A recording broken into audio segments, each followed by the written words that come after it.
ہوگا۔ تو یہ اپنے لیے انسان عمل کرتا ہے۔ اللہ تبارک و تعالیٰ کی ذات اقدس تبدیلی کو، تغیر کو قبول کرنے سے مبرہ اور منزہ ہے۔ جو چیز تغیر قبول کرتی ہے وہ حادث ہوتی ہے، اور اللہ قدیم ہے۔ حادث کہتے ہیں جو پہلے نہیں تھا بعد میں ہوا۔ تو پوری کائنات حادث ہے کہ نہیں تھی اور اللہ نے بنا دیا۔ اس میں جتنی بھی چیز ہے ما سوی اللہ، وہ ہر چیز اثر قبول کرتی ہے، اور اثر کرتا کون ہے؟ میرا اور آپ کا رب۔ اس کا فیصلہ مؤثر ہے، اس کا ارادہ مؤثر ہے، اس کی قدرت مؤثر ہے۔ وہ خود کسی کا اثر قبول نہیں کرتا، نہ وہ کسی کی نیکیوں سے متاثر ہوتا ہے کہ کوئی کہے کہ یار اتنا نیک ہے یہ تو ضرور جنت میں جائے گا۔ اس کا مطلب آپ یہ سوچ رہے ہیں کہ اللہ تعالیٰ نے اس کی عبادت کا اثر قبول کر لیا، حالانکہ اللہ تعالیٰ اثر قبول کرنے سے پاک و صاف ہے۔ کیا اعتقاد ہونا چاہیے؟ اللہ کسی کا اثر قبول نہیں کرتا۔ تو کوئی نہ اپنے طور پر یہ سمجھے، بس ہم حسن ظن رکھیں گے کہ نیک آدمی اللہ کرم فرمانے والا ہے، لیکن کوئی یہ کہے کہ اتنا نیک ہوں میں کہ میں تو جہنم میں جا ہی نہیں سکتا ہوں، تو اس کا مطلب آپ نے اپنے عمل سے اللہ کو متاثر کر دیا۔ تو بڑے طاقتور ہو بھائی، کوئی چیز اللہ پہ اثر انداز ہو نہیں سکتی ہے، آپ ہو سکتے ہو اپنے عمل کے ذریعے، ناممکن، محال ہے۔ اسی طرح کوئی شخص بہت گناہ کر رہا ہے تو کوئی کہے اس کو دیکھ کر کہ یہ تو جنت میں جا ہی نہیں سکتا، اس کا مطلب اس نے اپنے گناہوں سے اللہ کو متاثر کر دیا کہ اب اللہ اسے بخشے گا نہیں۔ ہاں، جس چیز کا اللہ نے منع فرما دیا، ان اللہ لا یغفر ان یشرک بہ ویغفر ما دون ذلک لمن یشاء، کہ اللہ تعالیٰ اس بات کو نہیں بخشے گا کہ اس کے ساتھ شرک کیا جائے، لیکن اس کے علاوہ جس گناہ کو چاہے گا بخش دے گا، اس کی مشیت پر موقوف ہے۔ تو مشرک کو بھی اس لیے نہیں بخشے گا کہ اس نے منع فرما دیا تو اب وہ اس کے خلاف نہیں کرے گا۔ تو آپ ہی کہہ رہے ہیں کہ اس کی نماز نہیں ہوگی۔ کوئی شخص اگر بد احتیاطی کسی عضو میں کرتا ہے، یا چہرے کو صحیح طرح نہیں دھوتا، پیروں کو نہیں دھوتا، تو آپ کیا کہیں گے کہ بھئی احتیاط کرو، اگر ذرا بھی جگہ رہ گئی خشک تو فغسلو پر عمل نہیں ہوگا۔ جب فغسلو کا اللہ نے حکم دیا کہ دھونے پہ عمل نہیں ہوگا، طہارت نہیں حاصل ہوگی، طہارت نہیں ہوگی تو نماز ضائع ہو جائے گی۔ اور وہ آگے سے یہ جواب دے اللہ غفور الرحیم ہے، تو یہ اس کا جواب ٹھیک ہے یا غلط ہے؟ اس کا جواب غلط ہے۔ اور آپ کو بارہا، اب تو یہ حدیث یہ ہمارے جو روزمرہ اکثر سننے والے سامعین ہیں ان کو تو یاد ہو گئی ہوگی کہ صاحب ہدایہ نے اس حدیث کو لکھا کہ ایک صحابی حضور کے پاس آئے، نماز پڑھی، حضور نے ملاحظہ فرمایا، پھر نماز کے بعد وہ حضور کی بارگاہ میں آ کر بیٹھے، سلام عرض کیا، بیٹھ گئے۔ حضور نے ان سے فرمایا کھڑے ہو جائیں اور نماز پڑھیں۔ آپ نے نماز نہیں پڑھی ہے، کوئی مسٹیک، غلطی کر رہے تھے وہ، ایک بار پڑھی، دو بار پڑھی، تین بار حضور نے ان سے نماز پڑھائی۔ اور پھر جب انہوں نے کہا کہ حضور مجھے پتہ نہیں چل رہا میں کہاں غلطی کر رہا ہوں، آپ مجھے تعلیم فرما دیں تاکہ میں اس غلطی کی اصلاح کر لوں، تو ان صحابی نے حضور سے نہیں کہا اللہ بڑا غفور الرحیم ہے، حضور پڑھ تو لیے نا، بلکہ حضور بار بار پڑھوا رہے ہیں اور وہ جا رہے ہیں اور پڑھ کر آ رہے ہیں۔ لہٰذا ہمیں اپنے آپ کو درست کرنا ہوگا، نہ یہ کہ ہم اپنے حساب سے شریعت کو چلانے کی کوشش کریں۔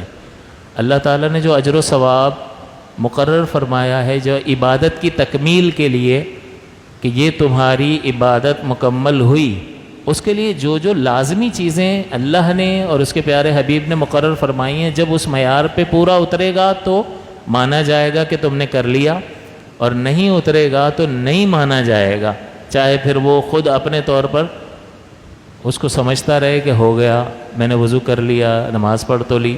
تو اس لیے ان باتوں میں احتیاط ضروری ہے کہ حضور نے ان کو 3 بار فرمایا، پھر چوتھی بار حضور نے تعلیم فرمایا کہ تم یہ چیز ترک کر رہے تھے، اس کو ٹھیک کر لو۔ وہ واجب ترک کر رہے تھے تو وہ سکھا دیا، پھر انہوں نے جا کر اس نماز کو ادا کیا۔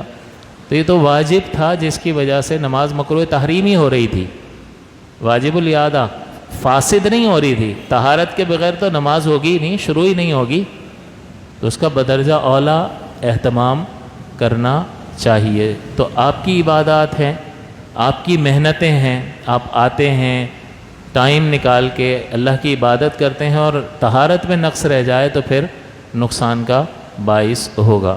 تو اس لیے وضو ہی نہیں ہوگا اگر محتاط نہ رہے۔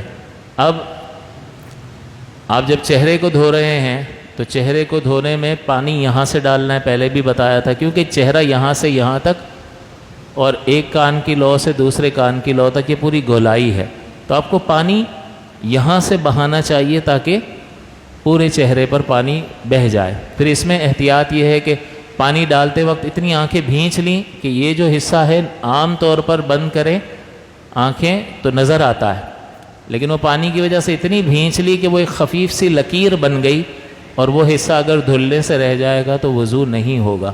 لہٰذا اس چیز کی احتیاط کرنا ضروری ہے۔ اس مقام پر اکثر دیکھا گیا ہے کہ یہ حصہ خشک رہ جاتا ہے، لہٰذا اہتمام کے ساتھ یہاں پر پانی ڈالیں، یہاں اور یہاں پر پانی اہتمام کے ساتھ۔ ہماری عادت ہے کہ ہم اس طرف سے آنکھوں پہ پانی ڈالتے ہیں، اس پورشن پہ ڈالتے ہیں، یہاں سے پانی بہانا شروع کرنا چاہیے۔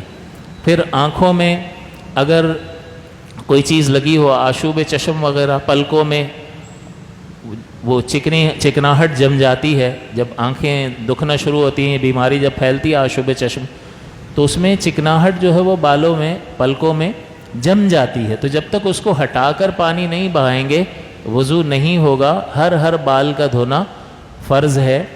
اور اسی طرح سے ہونٹ جو ہے، نارمل حالت میں جتنے ہونٹ بند ہوتے ہیں، اب جو حصہ باہر ہے اس کا دھونا فرض ہے، ہاں جو اندر کی طرف ہے اس کو دھونا ضروری نہیں ہے، لیکن بالکل ایک دم سختی سے بند کر دیا کہ عام طور پر بند کرنے میں جو حصہ باہر رہتا ہے وہ بھی بند ہو گیا تو پھر وضو نہیں ہوگا۔ لہٰذا ان چیزوں کی احتیاط لازم اور ضروری ہے۔ پھر آپ جب ہاتھوں پہ پانی بہاتے ہیں تو ذرا پانی بہاتے بہاتے ہاتھ بھی مل لیا کریں تاکہ کوئی بھی بال جو ہے، بال یا بال برابر جگہ بھی خشک نہ رہ جائے۔ اسی طرح سے پیروں کو دھونے میں اور انگلیوں کو دھونے میں خلال ضرور کر لیں، تاکہ یہاں بعض اوقات جو ہے وہ بعض لوگوں کی خشکی بڑی بہت زیادہ ہوتی ہے، تو اس کی وجہ سے پانی بہاتے ہیں تو صحیح طرح گیلا نہیں ہوتا پانی اوپر سے، تو وہ لوگ خاص احتیاط کریں اور ہاتھوں سے خلال کریں تاکہ صحیح طرح سے پانی پہنچ جائے۔ کوئی انگوٹھی یا چھلا وغیرہ پہن رکھا ہے، اگر ڈھیلا ہے اور پانی گزر جاتا ہے خود بخود تو اس کو ہلانے کی بھی ضرورت نہیں ہے، لیکن اگر سخت ہے اور پانی کی بہنے کی راہ میں رکاوٹ ہے تو اس کو اتارنا ضروری۔ اسی طرح خواتین جو نتھ پہنتی ہیں، اگر وہ لوز ہے، ڈھیلی ہے کہ پانی ڈالیں گے تو پانی بہہ جائے گا تو ٹھیک، ورنہ پھر اس کے لیے اہتمام کرنے کی ضرورت ہوگی۔ اسی طرح جب آپ پیروں کو دھوتے ہیں تو پیروں کو دھونے میں انگلیوں کا خلال کرنا ضروری ہے کہ خلال کیے بغیر پانی گزرے گا نہیں، تو الٹے ہاتھ سے اس سیدھے پیر کی انگلی کا خلال کرتے ہوئے آئیں چھوٹی انگلی سے، اور پھر پورا اس ترتیب کے ساتھ خلال کریں تاکہ پانی وہاں سے بہہ جائے۔ اور پاؤں دھونے میں ایک احتیاط یہ بھی ہے کہ جب ہم پاؤں دھو رہے ہوتے ہیں تو اوپر کے حصے پہ پانی بہاتے ہیں، نیچے کے حصے پہ پانی وہ خود بخود بہہ جائے یا گیلا ہو جائے تو ہو جائے، لیکن خاص اہتمام کر کے پاؤں کو ایسے پلٹ کر تلوے پر پانی بہانا ضروری ہے، کیونکہ یہ پورا پیر ہے اور پورے کو دھونے کا اللہ تعالیٰ نے حکم دیا ہے ٹخنوں سمیت۔ تو ہم جب دھو رہے ہوتے ہیں تو اگلا حصہ تو دھو رہے ہوتے ہیں، لیکن نیچے جو تلا ہے اس کے لیے ہم خاص اہتمام نہیں کرتے ہیں، اس لیے اس طرف جو ہے وہ ہمیں توجہ کرنی چاہیے۔ جو ایسی چیزیں ہوتی ہیں کہ جسم رکھتی ہیں اور بہت زیادہ جو ہے وہ لوگ اس میں عمومی طور پر انوالو ہوتے ہیں، یعنی وہ کام کاج ان کا ایسا ہے کہ ہاتھوں پہ کوئی چیز لگی رہتی ہے، تو اس میں ان لوگوں کے لیے استثناء ہے۔ جیسے یہ آپ کو میں نے پہلے بھی بتایا تھا کہ نان بائی جو روٹی بنانے والا ہوتا ہے وہ آٹا گونڈتا ہے، تو اب اس کے جس ہاتھوں پر اگر کہیں آٹا لگا رہ گیا اور وہ اتنی نگہداشت نہ کر سکا، اتنا خیال نہ رکھ سکا کہ اگر وہ اس کو ہٹانے بیٹھے تو اس کے آدھا پونا گھنٹہ تو وہ اسی میں لگ جائے گا آٹا ہٹانے میں، تو تھوڑا بہت اگر لگا رہ گیا اور پانی نہ پہنچا تو ایسے لوگوں کے لیے رعایت ہے کہ ان کا وضو ہو جائے گا۔ اسی طرح رنگ کرنے والا، کیا وہ اس کے ہاتھوں وغیرہ پہ رنگ لگا ہو تو اگر اس کو وہ ہٹانے بیٹھے گا تو اس کے لیے شدید پریشانی کا باعث ہے، حرج کا باعث ہے، تو اس کے لیے یہ گنجائش ہے کہ وہ وضو کر لے، اس کا وضو ہو جائے گا۔ عورتوں کے لیے مہندی کا جرم ہوتا ہے، اس میں ان کے لیے گنجائش ہوتی ہے۔ اسی طرح سے مزدور وغیرہ جو کام کرتے ہیں، گارا مٹی وغیرہ اٹھاتے ہیں، تو ان کے ہاتھوں پر گارا وغیرہ لگا ہوا ہو اور اس نے جسم بنا لیا اور پانی نہ پہنچا، تو چونکہ بہت زیادہ وہ یہ کام کرتے ہیں اور ہر وقت یہ چیز لگی رہتی ہے، لہٰذا اس کا خیال رکھنا، خصوصاً کام کے اوقات میں جو نمازیں آتی ہیں اس میں یہ ان کے لیے شدید حرج اور مشقت کا باعث ہے، لہٰذا ان کو شریعت نے آسانی فراہم کی ہے کہ وہ اگر وضو کریں گے اور کہیں یہ گارا مٹی لگا رہ گیا تو پھر اس میں حرج نہیں ہے۔ عام لوگوں کے لیے جو سرما وغیرہ لوگ لگاتے ہیں، اور سرمے کا ہلکا سا جرم جو ہے آنکھوں پلکوں پر، یا اس کو کوے کہتے ہیں، اس جگہ پر اگر لگا رہ جائے اور پانی نہ پہنچے تو عام لوگوں کے لیے بھی اس کی گنجائش ہے کہ عوام جو ہے یہ لگاتی رہتی ہے۔ اب تو ہمارے ہاں یہ ختم ہو گیا، تو یہ کہنے کا مقصد یہ کہ جو چیز زیادہ استعمال کر رہا ہے اس کے لیے اس کی، تو آٹا گوندنے والے کے لیے رعایت، اسی طرح مٹی گارے والے کے لیے، رنگ والے کے لیے، تو عوام الناس کے لیے جو وہ کام کرتی ہے اور وہ کیا کرتی ہے، سرما وغیرہ اگر لگایا ہے اور اس کی کوئی خفیف سی تہ اگر باقی ہے اور وہاں پانی نہیں پہنچتا ہے تو اس میں رعایت ہے۔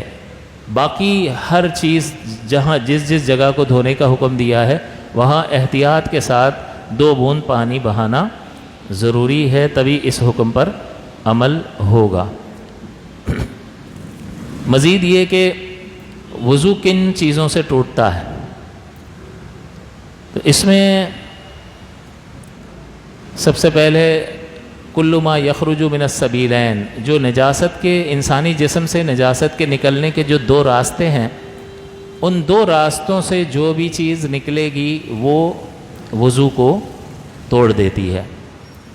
اسی طرح نیند بھی وضو کو توڑنے والی ہے، اور نیند بذات خود کوئی نجاست نہیں ہے، لیکن نیند جو ہے وہ غفلت طاری کر دیتی ہے، اور جب غفلت طاری ہو جائے تو پتہ نہیں چلتا کہ وضو توڑنے والی کوئی چیز پائی گئی یا نہیں پائی گئی، تو احتیاط اس میں ہے کہ وضو کا حکم دیا جائے کہ بھئی وضو کرو، کیونکہ اگر وضو توڑنے والی کوئی چیز پائی گئی ہے تو ٹوٹ گیا ہوگا، نہیں پائی گئی تو نہیں ٹوٹا ہوگا، لیکن پتہ کیسے چلے گا؟ نیند میں غفلت طاری ہو گئی، لہٰذا یہی حکم ہے کہ نیند سے وضو ٹوٹ جائے گا۔ لیکن کون سی نیند؟ ایسی نیند کہ جس میں انسان کے جو بیٹھنے کا مقام ہے وہ جمع ہوا نہ ہو، اور ایسی صورت پر، ایسی حیت پر سویا ہو کہ جو نیند کی راہ میں رکاوٹ نہ ہو، نیند کو آنے دے، تو ایسی نیند وضو کو توڑ دے گی۔ جیسے ہم عام طور پر بیڈ پر لیٹ جاتے ہیں، تو بیڈ پر لیٹ گیا تو یہ بیٹھنے کا مقام اٹھ گیا، اور یہ حالت ایسی ہے کہ ذرا لیٹیں گے تو تھکے ہوئے ہوں گے تو فوراً یہ حالت نیند کو آنے دے گی، تو یہ 2 شرطیں جمع ہوں گی۔ ایسی حالت میں جو نیند آئے گی وہ وضو کو توڑ دے گی کہ بالکل انسان کو غافل کر دے گی۔ اس کا مطلب یہ ہوا کہ اگر کوئی شخص اس طرح کرسی پر بیٹھا ہوا ہے اور بیٹھے بیٹھے سو گیا تو وضو ٹوٹے گا؟ دونوں شرطیں نہیں پائی جا رہی، ایک تو بیٹھنے کا مقام بالکل جمع ہوا ہے، اور دوسرا یہ والی حالت کامل طور پر غافل نہیں ہونے دے گی، پوری صحیح طرح سے نیند طاری نہیں ہونے دے گی، لہٰذا اس طرح سے بیٹھ کر اگر کوئی سو رہا ہے تو اس سے وضو نہیں ٹوٹے گا۔ نماز میں کھڑے کھڑے سو گیا تو اب بیٹھنے کی جگہ جمی ہوئی نہیں ہے، لیکن یہ حالت ایسی ہے کہ کھڑے ہو کر سونا، یہ حالت ہی اس کو پوری طرح غافل نہیں ہونے دے گی، لہٰذا ایسی نیند سے وضو نہیں ٹوٹے گا۔ تو نیند سے وضو ٹوٹنے کے لیے 2 چیزیں کہ بیٹھنے کا مقام بالکل جمع ہوا نہ ہو، اور ایسی حالت پر سویا جو نیند کی راہ میں رکاوٹ نہ بنے، تو ایسی نیند وضو کو توڑ دیتی ہے۔ اچھا، دوسرا یہی اگر کوئی شخص نماز کے انتظار میں بیٹھا ہوا ہو اور اونگ رہا ہے، بار بار اونگ رہا ہے، تو یہ اونگنے سے وضو نہیں ٹوٹتا۔ اونگ رہا تھا اور اچانک گر گیا اور فوراً کھڑا ہو گیا، تو اگر فوراً آنکھ کھل گئی تب بھی اس سے وضو نہیں ٹوٹے گا۔ ہاں، ایسا غافل ہوا، اتنی غفلت طاری ہو گئی کہ اطراف میں کوئی باتیں بھی ہو رہی تھیں، اس کا بھی اس کو پتہ نہیں ہے، 2-3 بار پکارا بھی، آواز بھی دی، اس کا بھی ہوش نہیں ہے، اور پھر ہلایا تو جاگ گیا، اور پھر کہتا ہے کہ نہیں میں کہاں سویا ہوں۔ تو اتنی غفلت اگر طاری ہو جائے تو پھر اس کا قول معتبر نہیں ہوگا، اس سے وضو ٹوٹ جائے گا. یا اس سے پوچھ لیا جائے اچھا اگر تم جاگ رہے تھے تو بتاؤ ابھی ہم کیا باتیں کر رہے تھے, تو اگر وہ بتا دے تو اس کا مطلب جاگ رہا تھا, اور نہ بتا سکے تو اس کا مطلب یہ غافل تھا, اور ایسی غفلت وضو کو توڑ دے گی, یہ ناقض وضو ہوگی. تو ان چیزوں کا خیال ضروری ہے. تو جسم سے نکلنے والی, ان دو راستوں سے نکلنے والی ہر چیز جو ہے وہ وضو کو توڑ دیتی ہے. اسی طرح سے زوال عقل, اگر عقل زائل ہو جائے, زوال عقل کا مطلب یہ ہے بے ہوش ہو گیا, تو اب یا مرگی کا دورہ پڑ گیا, یا معاذ اللہ کسی نے شراب پی لی, نشہ کر لیا, تو اب اس کو اگر وہ باوضو بھی تھا تو اس کو پتہ چلے گا کہ اس کا وضو ٹوٹا ہے؟ بے ہوش آدمی کو کیا پتہ؟ اگر وضو کیا اور بے ہوش ہو گیا تو ہوش آنے کے بعد اس کا وضو ہے یا نہیں ہے. تو اس سے اعضاء ڈھیلے پڑ جاتے ہیں اور یہ پتہ ہی نہیں چلتا کہ وضو توڑنے والی چیز پائی گئی یا نہیں پائی گئی, تو وضو ٹوٹ جائے گا. ڈاکٹر نے انجیکشن لگایا جس سے بالکل نیند کا غلبہ ہو گیا اور کسی چیز کا ہوش نہ رہا, اتنا اس میں نیند تھی, غافل کر دیا اس نے. پہلے باوضو تھا لیکن اس انجیکشن کی وجہ سے اتنی غفلت طاری ہو گئی کہ اعضاء ڈھیلے ہو گئے, اور یہ اتنا غافل ہو گیا کہ اب پتہ ہی نہیں ہے کہ وضو توڑنے والی کوئی چیز پائی گئی یا نہیں پائی گئی. تو پھر ایسی صورت میں ایسی زوال عقل سے وضو ٹوٹ جائے گا, کیونکہ عقل سلامت ہوتی ہے تو اعضاء بالکل اپنے مقام پر ڈھیلے نہیں پڑتے ہیں. لیکن غفلت طاری ہوتی ہے, نیند سے بھی طاری ہوتی ہے, بے ہوشی سے بھی طاری ہوتی ہے, جنون سے بھی طاری ہوتی ہے, مرگی کے دورے سے بھی طاری ہو جاتی ہے, نشے سے بھی طاری ہو جاتی ہے. تو ایسی غفلت, ایسا زوال عقل جو ہے وہ بھی وضو کو توڑنے کا باعث اور سبب بنتا ہے. دوسری مزید ایک چیز یاد رکھنے کی ہے کہ نجاست جو ہمارے جسم سے نکلتی ہے اس میں ایک ہے بہنے کی صلاحیت کا ہونا اور ایک ہے نہ بہنا. تو اس میں دو چیزیں ہیں کہ نجاست اگر جسم سے نکلی اور ایسے مقام سے نکلی جہاں سے ہمیشہ نجاست عادتاً نکلتی ہے, تو وہاں سے بہنے کی شرط نہیں, لازم نہیں ہے, صرف نظر آئے گی نجاست تو وضو ٹوٹ جائے گا. جہاں سے عادتاً نجاست نکلتی ہے اس کو کہتے ہیں مقام معتاد, کہ عادتاً جہاں سے نجاست نکلتی ہے تو وہاں سے نجاست کے نظر آتے ہی وضو ٹوٹ جائے گا. لیکن اس کے علاوہ کسی اور مقام سے نجاست نکلی تو پھر وہ اس وقت وضو توڑے گی کہ اس کی مقدار اتنی ہو کہ وہ بہہ جائے, نظر آنے سے نہیں, بہہ جانے سے. تو مقام غیر معتاد میں کہ جہاں سے عادتاً نجاست نہیں نکلتی, یہاں زخم ہو گیا, اب ہاتھ میں سے نجاست تو نہیں نکلتی نا, عام طور پہ نہیں نکلتی, اب یہاں زخم سے خون نکلا, وضو توڑے گا یا نہیں توڑے گا؟ تو اگر وہ اتنی مقدار میں ہے کہ بہنے کی صلاحیت رکھتا ہے تو وہ وضو توڑ دے گا اور ناپاک بھی ہے. اسی طرح پیپ نکلا اور بہہ گیا تو یہ وضو توڑ دے گا, صرف نظر آنے سے وضو نہیں ٹوٹے گا. تو اس کا مطلب جہاں سے عادتاً نجاست نکلتی ہے وہاں سے نجاست نظر آتے ہی وضو ٹوٹ جائے گا, اور جہاں سے عادتاً نجاست نہیں نکلتی ہے وہاں سے نکلنے کے بعد بہنا ضروری ہے, بہنے کی مقدار ہوگا تو وضو ٹوٹے گا ورنہ نہیں ٹوٹے گا. بہنے کی مقدار ہے تو ناپاک بھی ہوگا اور وضو بھی توڑ دے گا. لہٰذا اگر کسی کے یہاں زخم لگا ہوا ہے اور خون چمک رہا ہے, بہہ نہیں رہا, تو یہ پاک بھی ہے اور وضو بھی نہیں توڑے گا. اب اس پہ کپڑا کتنی بار لگ کر اس کا دھبا بھی اگر کپڑوں پر ہوگا تب بھی کپڑے ناپاک نہیں ہوں گے کہ یہ خون بہنے کی صلاحیت نہیں رکھتا لہٰذا ناپاک نہیں ہے. ناپاک نہیں ہے تو پاک ہے, اور پاک ہے تو کپڑا بھی پاک ہے. تو یہ فرق آپ کو ذہن میں رکھنا چاہیے کہ مقام معتاد یعنی عادتاً جہاں سے نجاست نکلتی ہے وہاں نجاست کے نظر آتے ہی وضو ٹوٹ جائے گا, اور جہاں سے نجاست عام طور پر نہیں نکلتی ہے وہاں سے اگر نجاست کا خروج ہوگا تو اس میں شرط یہ ہے کہ وہ اتنی مقدار میں ہو کہ بہنے کی صلاحیت رکھتا ہو. اگر وہ بہہ جائے گا تو پھر وضو ٹوٹے گا اور وہ ناپاک بھی ہوگا, اور اگر بہنے کی مقدار نہیں ہے تو وضو نہیں ٹوٹے گا۔ ہاں کوئی شخص جو ہے وضو اس نے کیا ہوا تھا اور لیبارٹری میں چلا گیا بلڈ ٹیسٹ کروانے، اب اس نے انجیکشن لگایا اور بلڈ نکال لیا، وضو ٹوٹا نہیں ٹوٹا؟ بھائی ٹوٹ گیا، اس کی اتنی ساری سرنج بھر کے خون نکال لیا تو یہ بہنے کی صلاحیت رکھتا ہے یا نہیں؟ تو ایسا نہیں کہ وہ باہر تو نہیں نکلا نا، سرنج میں گیا ہے اور ڈائریکٹ مسجد میں جا کے نماز پڑھنے لگ جائے تو یہ بے وضو ہے۔ تو لہٰذا کیونکہ بلڈ نکل گیا اور اتنی مقدار میں نکلے یا نکالے تو لہٰذا اس سے وضو ٹوٹ جائے گا، اور یہ اسے وضو دوبارہ کرنا لازم اور ضروری ہوگا۔ بس یہ بنیادی چیزیں تھیں وضو توڑنے سے متعلق۔ اگر ہم یاد رکھنا چاہیں تو اسے کس طرح سے یاد رکھیں کہ ہر وہ چیز جو یعنی ہمارے نجاست کے مقام سے نکلنے کے مقام سے جو نجاستیں نکلتی ہیں اس مقام سے ہر جو بھی چیز نکلے گی وہ وضو کو توڑ دے گی۔ اس کے علاوہ بہتا ہوا خون کہیں سے بھی نکلے گا تو وضو کو توڑ دے گا۔ اس کے علاوہ نیند وضو کو توڑ دے گی۔ اس کے علاوہ زوال عقل جو ہے وہ وضو کو توڑ دے گا۔ اس کے علاوہ منہ بھر قے، کسی کو الٹی ہو گئی اور اتنی پریشر سے آئی کہ اس کو روک نہیں سکتے ہیں، اس کو کہتے ہیں منہ بھر قے۔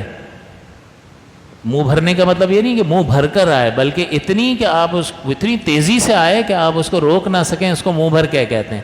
تو یہ نجس ہوتی ہے، ناپاک ہوتی ہے، اور یہ وضو کو توڑ دیتی ہے۔ اسی طرح سے عاقل بالغ رکوع اور سجود والی نماز میں جاگتے ہوئے اگر آواز سے قہقہہ لگائے تو نماز بھی ٹوٹ گئی اور وضو بھی ٹوٹ گیا۔ یہ خیال پیدا ہوتا ہے کہ یار ہنسنا تو کوئی ناپاکی نہیں ہے، ہنسنے سے کیوں وضو ٹوٹ رہا ہے؟ تو یہ خلاف قیاس حکم ہے۔ نبی اکرم صلی اللہ علیہ وسلم نے حکم فرمایا کہ صحابہ نماز ادا کر رہے ہیں حضور کی امامت میں، اور ایک صحابی تشریف لائے نابینا تھے، تو ایک کنواں تھا اس میں وہ گر گئے۔ جب وہ گرے تو صحابہ کی نماز میں ہنسی نکل گئی، اور وہ جب ہنسی نکلی حضور نے سلام پھیرنے کے بعد فرمایا کون کون ہنسا تھا؟ جو بھی آواز سے ہنسا تھا وہ اس کا وضو بھی ٹوٹ گیا، اور ظاہر وضو ٹوٹ گیا تو نماز بھی ٹوٹ گئی، اور قہقہہ جو ہے نماز کو توڑنے والی چیز ہے، تو وہ وضو بھی کرے اور نماز بھی پڑھے۔ تو چونکہ حضور نے فرما دیا لہٰذا یہ امر تعبدی ہے، سمجھ میں نہیں آتا، لیکن حضور نے فرما دیا آمنا و صدقنا، ہم اس پہ ایمان بھی لاتے ہیں اور اس کی تصدیق بھی کرتے ہیں۔ تو رکوع اور سجود والی نماز میں جاگتے ہوئے عاقل بالغ اگر آواز سے قہقہہ لگا دے گا تو اس کا وضو بھی ٹوٹ جائے گا۔ اور جب رکوع اور سجود والی نماز کہا تو اس کا مطلب یہ ہے کہ نماز جنازہ میں رکوع اور سجدہ نہیں ہوتا ہے، لہٰذا نماز جنازہ میں اگر کوئی زور سے ہنسا تو نماز تو ٹوٹ جائے گی لیکن وضو باقی ہے، تو وہ فوراً دوبارہ نیت کر سکتا ہے۔ لیکن رکوع اور سجود والی نماز میں قہقہہ لگائے گا تو وضو بھی ٹوٹ جائے گا۔ تو نجاست جہاں سے نکلتی ہے وہاں سے جو چیز بھی نکلے گی وہ وضو کو توڑ دے گی۔ بہتا ہوا خون، منہ بھر قے، اسی طرح سے نیند، اسی طرح سے زوال عقل، اور یہ قہقہے والا مسئلہ، یہ ساری چیزیں وضو کو توڑنے والی ہے۔ اور دوسری چیز آخری بات کہ شک سے وضو نہیں ٹوٹتا۔ ایک آدمی نے وضو کیا، اسے یقین حاصل ہے، اس نے وضو کیا ہے، اب اسے یاد نہ رہا کہ پتہ نہیں وضو توڑنے والی کوئی چیز تو نہیں پائے گئی ہوگی، پتہ نہیں میرا وضو ہے یا نہیں ہے، تو یہ ہے شک، اور پہلے ہے وضو کرنے کا یقین۔ تو اس شک سے یقین ختم نہیں ہوگا، اس کا وضو ہے۔ اب وہ اس تذبذب کو کیسے دور کرے؟ یہ شک ہی ہے، یقین نہیں ہے، کیسے پتہ چلے؟ تو اس کو کہو کہ بھائی تو قسم کھا تیرا وضو نہیں ہے، اپنے آپ سے ہی کہے کہ قسم کھا وضو نہیں ہے۔ تو اگر وہ قسم نہیں کھا سکتا تو اس کا مطلب شک ہے، جب شک ہے تو یقین کے مقابلے میں نہیں آ سکتا، اور ایسے شک سے وضو، اور اگر قسم کھا لے تو اس کا مطلب یہ یقین ہے، اور پھر اب وہ پرانا یقین چلا گیا اور اس کی جگہ وضو ٹوٹنے کا نیا یقین آ گیا اور اب ٹوٹ گیا، تو شک سے وضو نہیں ٹوٹتا۔ اسی طرح وضو کر رہا ہے اور وضو کرتے کرتے کوئی وضو توڑنے والی چیز پائی گئی، خروج ہوا، یا ناک سے خون آنا شروع ہو گیا، دانتوں سے خون آنا شروع ہو گیا، تو وہ جو اعضاء دھلے تھے وہ سب بے دھلے ہو گئے، اب دوبارہ سے اسے وضو کرنا ہوگا۔ منہ سے اگر خون نکلا تو وضو ٹوٹے گا یا نہیں ٹوٹے گا؟ تو وہ تھوک پر اس کے رنگت کا اعتبار ہوگا کہ رنگ اگر غالب ہے، تھوک پر سرخی ہے، تو اس کا مطلب اتنا ہے کہ بہا ہوگا، بہنے جتنی مقدار ہوگی، اور بہنے کی مقدار ہو تو ناقد ہوتا ہے۔ اور اگر تھوک کا رنگ غالب ہے تو اس کا مطلب تھوڑا بہت نکلا ہے جس میں خود بخود بہنے کی صلاحیت نہیں ہوگی، لہٰذا اس کی رنگت سے ہم فیصلہ کریں گے۔ رنگت لال ہے تھوک کی تو خون کی مقدار زیادہ ہے جو بہنے کی صلاحیت رکھتا ہے، لہٰذا وضو ٹوٹ گیا۔ اور اگر ایسا نہیں ہے بلکہ تھوک کی رنگت غالب ہے تو پھر وضو نہیں ٹوٹے گا، کیونکہ مغلوب جو چیز ہوتی ہے وہ کل معدوم ہوتی ہے، وہ ہے ہی نہیں۔ جب ہے ہی نہیں تو حکم بھی نہیں ہوگا۔ اللہ تعالیٰ سے دعا ہے کہ اللہ تعالیٰ ہمیں ان مسائل کو سیکھ کر صحیح طریقے سے طہارت حاصل کرتے ہوئے عبادات کرنے کی توفیق عطا فرمائے۔ آمین وآخر دعوایا ان الحمد للہ رب العالمین۔